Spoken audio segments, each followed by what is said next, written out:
자, 여러분 안녕하십니까. 오늘도 리플사와 XRP 관련된 정보 한 대 모아봤습니다.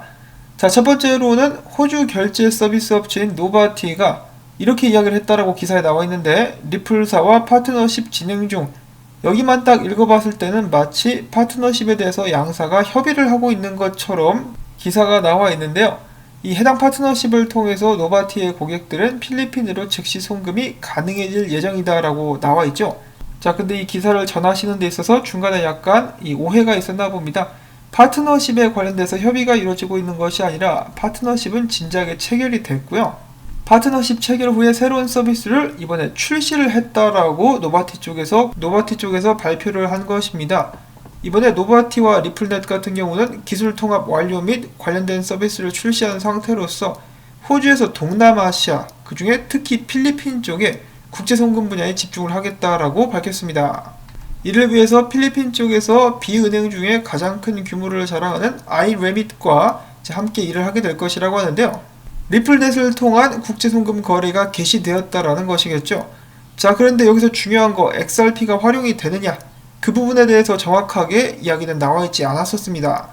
근데 XRP를 활용하면은 아무래도 활용한다라고 먼저 이야기를 하지 않을까 싶은데, 일단 리플넷 안에 XRP를 활용할 수 있는, ODL을 활용할 수 있는 기능이 내재가 되어 있기 때문에, 그리고 또한 필리핀 쪽 같은 경우는 ODL 송금로가 호주와 함께 열려 있기 때문에 지금 당장 언급은 되어 있지 않더라도 이미 사용이 되고 있을 수도 있고 언제든 사용하게 될 수 있지 않을까라고 생각을 일단 해볼 수는 있겠습니다.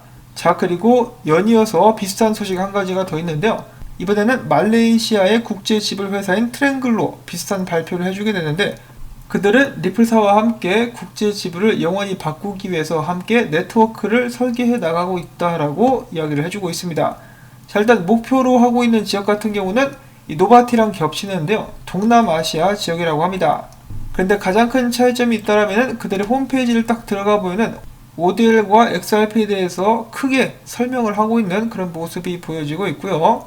그리고 연이어서는 ODL이 트랭글로의 서비스에 어떤 이점을 가져다 줄 수 있는가에 대해서 설명을 하게 됩니다. 자, 그러니까 한마디로 나중에 ODL을 쓰겠다라고 하는 것인데, 일단 트랭글로 같은 경우는 리플넷 관련된 서비스를 준비 중이라고 하고요. 아직 출시가 안 됐다는 소리죠.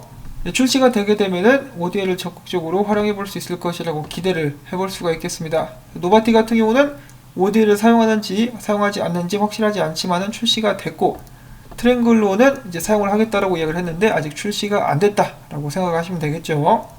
그래서 이 동남아시아 쪽에서 힘을 쓰고 있는 리플사와 파트너들에 관련된 소식이었고요. 자, 그 다음에는 이 소송 관련된 약간의 업데이트. SEC의 선임 변호사 듀건 블리스가 갑자기 자다가 봉창을 때리는 소리를 합니다. SEC는 비트코인과 이더리움에 대해서 공식적인 규제 입장을 내놓은 적이 없다. 비트코인과 이더리움이 증권이 아니라고 판단하는 액션을 취한 적이 없다. 술에 취했나? 무슨 소리를 하는 것인지.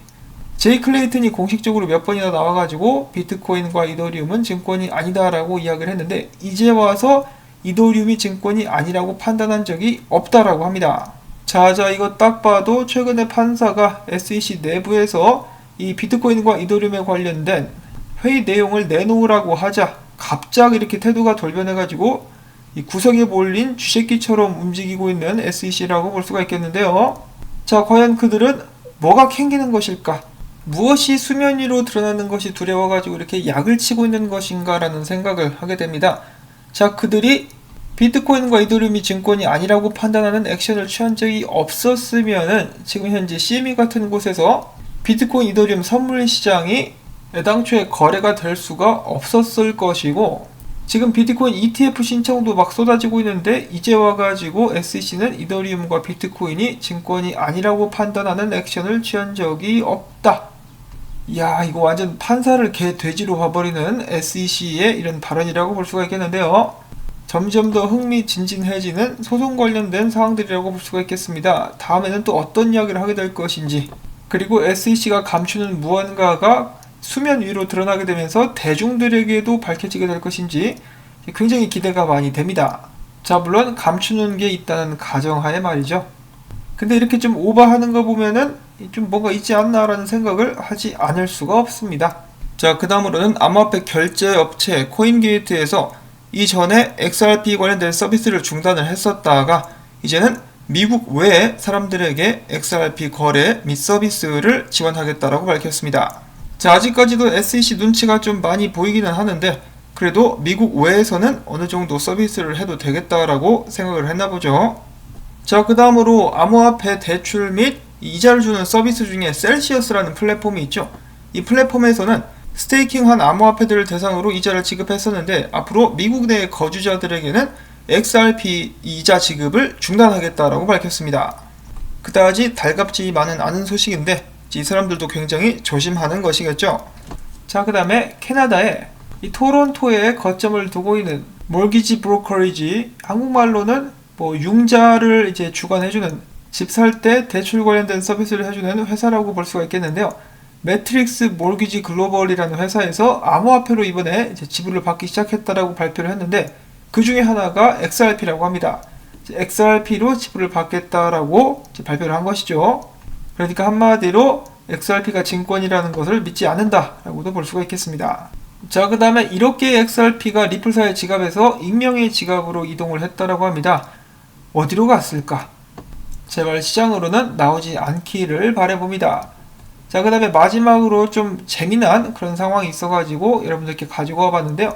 제이슨 A 윌리엄스라고 있습니다. 이 폼플리아노와 함께 모건 크릭의 공동 창립자로 잘 알려져 있죠. 자, 근데 이 양반이 지난 12월 13일 이런 식으로 발언을 하고야 맙니다. 만약에 XRP 가격이 70센트 이상까지 올라간다 그러면은 내가 내 모가지에다가 XRP 타투를 하겠어. 가자라고 이야기를 하는 것인데요. 이 사람은 이제 비트코인 찬양론자로서 XRP를 조롱하는 투에서 이런 트윗을 남긴 것이라고 볼 수가 있겠습니다. 자, 그런데 XRP 가격이 1달러를 넘어버렸어요. 아이고, 어쩌면 좋아. 목에다 XRP 타투해야 되겠네. 자, 과연 이 제이슨 A 윌리엄스는 자신의 말을 지킬 것인가? 아니면 메가피처럼 흐지부지하게 농담이었다라고 하면서 도망갈 것인가? 또 이 상황을 재밌게 지켜볼 수 있는 관전 포인트 중에 하나가 아닌가 싶습니다. 자, 이 리플 사버 XRP에 관련해가지고는 계속해서 막 재밌는 사건들도 터지고 찌라시도 많고 이런저런 해프닝들도 계속해서 나오고 있는 상황인데요. 이런 것도 재밌긴 재밌는데 가장 중요한 것은 앞으로도 계속해서 가격이 올라갈 수 있어야만 되겠죠. 부디 XRP도 전고점을 돌파하는 그날이 하루빨리 올 수 있기를 바라보면서 오늘 영상은 여기서 또 마무리를 짓도록 하겠습니다. 오늘 나온 정보들이 여러분들께 좀 도움이 되셨다 싶으시다면 오늘도 토마토밭에 물주기 광고 영상 시청을 통해서 부탁을 드리면서 저는 다음에 새로운 소식이 나오면은 그것을 가지고 인사를 드릴게요. 안녕히 계십시오.